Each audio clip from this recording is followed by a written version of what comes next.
So we now move on to the next section of the davening, which is the Shemona Esrei. So just to see the general context, we began learning about how the day starts, and then we moved on to the section that deals with prayer, preparing for prayer, the holiness of shul, and the sections of prayer. And we're going through the sections, and we said the davening is divided into 4 general sections: singing his praise, Pesukei de Zimra, the Shema, the Amida, and other and concluding prayers. So we just spoke about the singing his praise, we spoke about accepting his sovereignty in the Shema, and now we move on to level 3, which is the Amida, and that's what we're learning about today. And that is really when we talk face to face with Hashem. As we will see in a moment, that the way we step up to the Amida is like we are standing before a king. So once we have spoken about, sung his praise, and we've acknowledged how all the angels accept the yoke of God upon him, and how they're excited about him, and how they love him. They're wild, they're crazy over him. When we read about the angels, how crazy they are over him, in fact, the angels are called animals, chayot, because they're the spiritual animals. An animal can be filled with emotion, which represents that emotional craze for something. And we learn from the angels to be the same way, to be passionate, to be crazy about Hashem. So when we prepare ourselves for the Shema, speaking about that, then we come into the Shema, where we able to feel how there's only one God, Hashem Echad, how Hashem is Elokeinu, He's our God. We're able to feel Ve'ahavta, you should love Hashem, and Hayam Shema Tishmo, and when you will listen, which refers to fear, will fear Hashem. And by Yomer, when we speak about the mitzvah, doing his mitzvah, tzitzit, and remembering the exodus of Egypt. So once we've gone through the Shema and the blessings that follow it, we now step up a notch to the Amida. We reach the third rung of davening, and that's what we're learning about today. So here we go. So he says the ideal time for praying the morning Amida is at sunrise. As it says, so they will fear you when the sun shines. Meaning, as soon as the sun shines, that's the time to acknowledge our awe of Hashem. That's the time to daven to Hashem. That's the ideal time to daven. That's called Netz HaChama, as the sun rises. Nevertheless, if you prayed after daybreak, your obligation is fulfilled. Meaning, you are still considered for full davening in the right time, even if you davened after sunrise. The time for davening continues until the first third of the day. So the starting time is sunrise, and the ending time for davening is the first third of the day, which would be the 6 to 6 day, not 9 a.m., but 10 a.m. I think in Johannesburg now it's around 10:30 a.m. and must not be delayed longer. Nevertheless, if it so happened that you did delay longer, even if you did so intentionally, you can still daven until noon, until midday. Even though the reward is not the same as when you pray at the proper time, you will still be rewarded for davening. If you intentionally delayed davening until after midday, then you can no longer make it up. Concerning such a person, it says, what is crooked cannot be made straight, meaning sometimes it's something you cannot make up. If you missed it, you missed it. It's gone. There's nothing you could do. Cases where the delay was unintentional or because of circumstances beyond control will be discussed in a few chapters' time. Meaning, if it happened that it was out of your control, it was a mistake that you had daven shacharis, then you can make it up by the next prayer. When it comes to the afternoon prayers, mincha, you'd be able to do an extra Amida. We'll speak more about that later.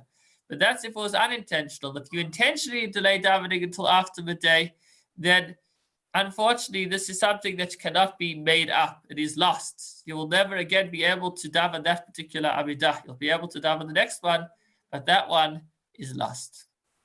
That is as far as time is concerned.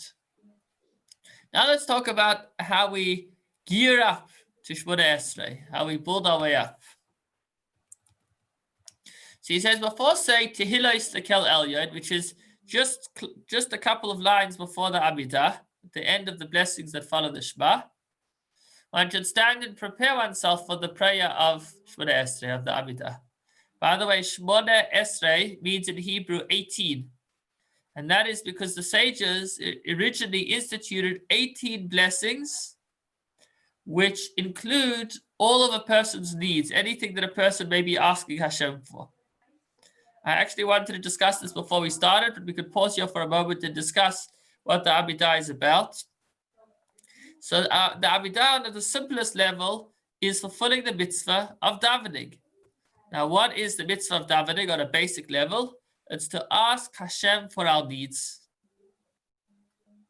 Before the Anshe Knesset Agdola, the men of the Great Assembly, formulated the Amida, the 18 blessings, each person would be able to ask for his needs in whatever language he wanted, with whatever words he wanted, and with that, he was able to fulfill the mitzvah of davening.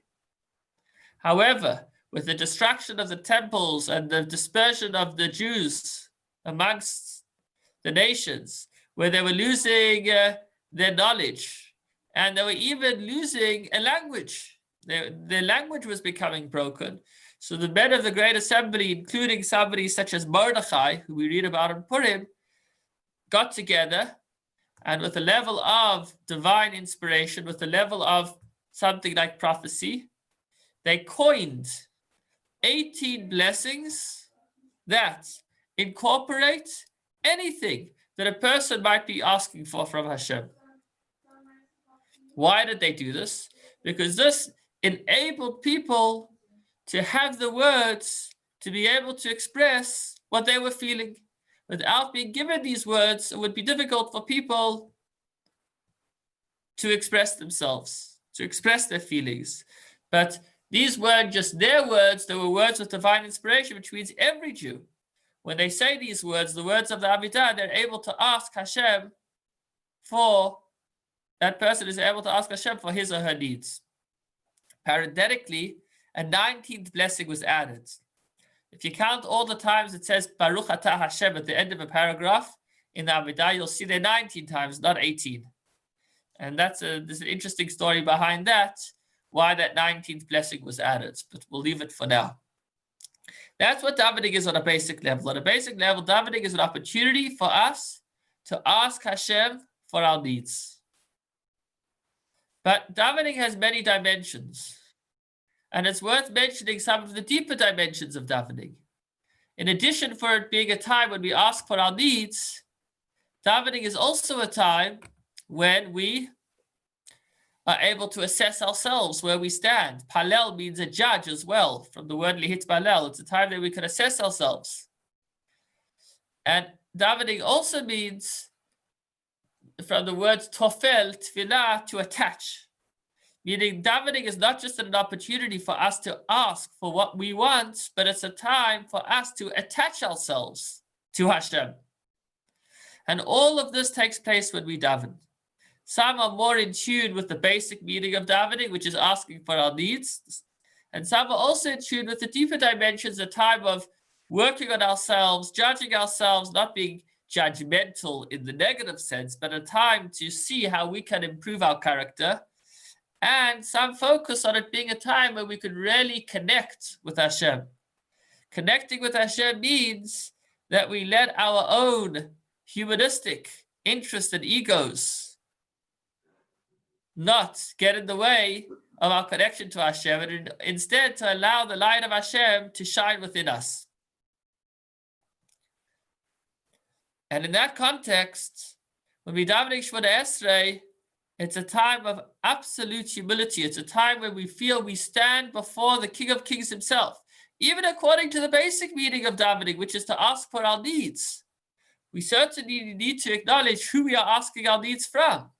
We're asking our needs from not just the principal, not just the mayor, not just the president, not just the king, but the King of all kings, of all worlds, Melech Malchei Amlachim HaKadosh Baruch Hu, the Exalted One. This is a very awesome experience to be standing before the Master of the entire universe. So certainly, it's not enough to just think of what we want, but it's a time to recognize before whom we stand and to allow ourselves to be connected, where we don't let our own interests get mixed in the way, and we allow Hashem to shine into our lives. Now, the obvious question is that there seems to be a dichotomy over here, because if you look through the prayers, on the one hand, you're asking for your own needs. On the other hand, it's a time to not be caught up in yourself and to be thinking about Hashem. This is a question that is discussed a lot in different works. And one of the explanations given by the Rebbe is that when we're asking for our needs, we shouldn't be asking for our own needs. Rather, we should be asking for Hashem to give us the tools to do what he wants us to do. And that changes everything. Just imagine you're running a business and one of the employees comes and he says, can I have a bit of money?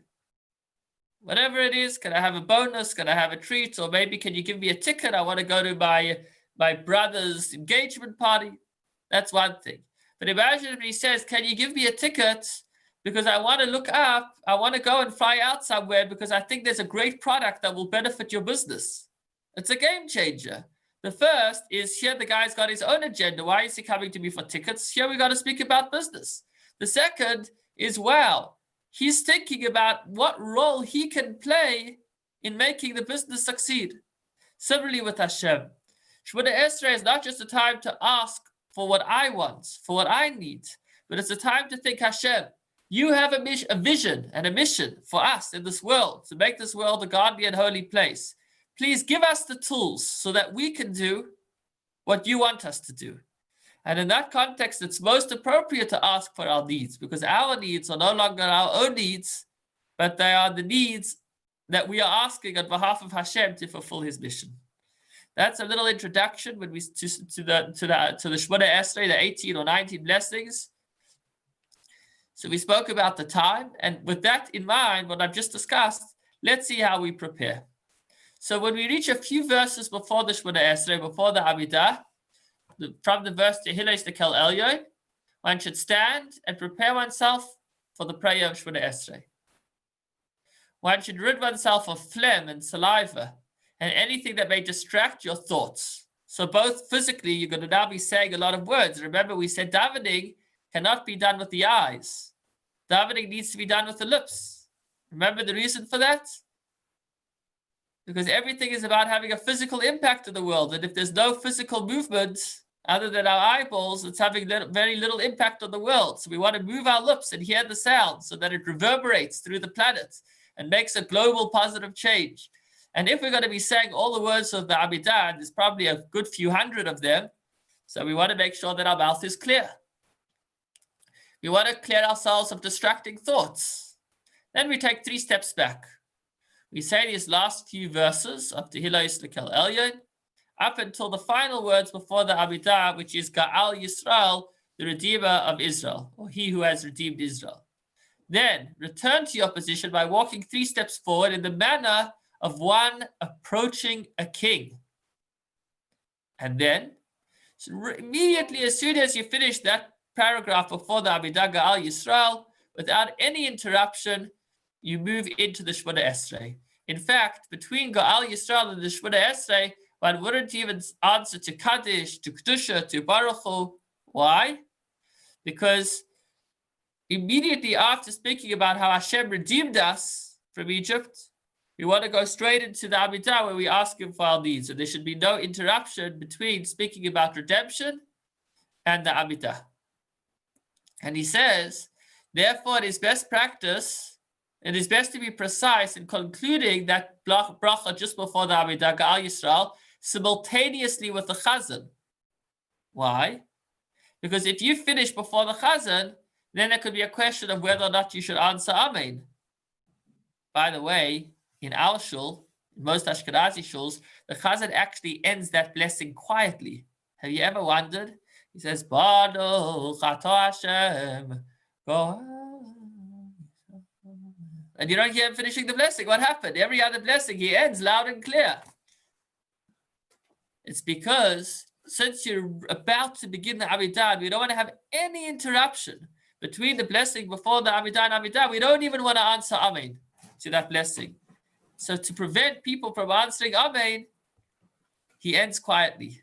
Or in other shuls, even if he does end aloud, people know not to answer Amen. So if you're going to end before the chazan, there'll be a question whether or not to answer amen. But if you're going to conclude the bracha together with the chazan, you certainly won't need to say amen, because you don't say amen to your own bracha. And if you're ending together with the chazan, then either way you wouldn't be saying amen. So that would prevent that concern of an interruption. See chapter 6, paragraph 11, where we spoke about answering amen.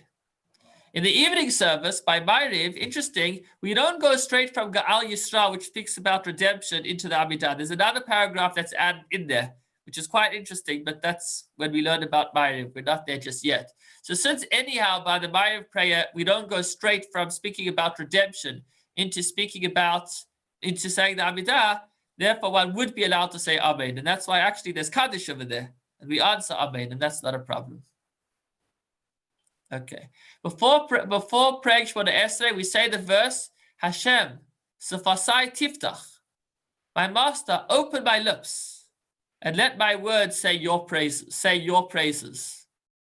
That's not considered an interruption, although really the beginning of the Amidah is with the word Baruch, Atah, so why are we saying a verse in between? It's not an interruption. Why?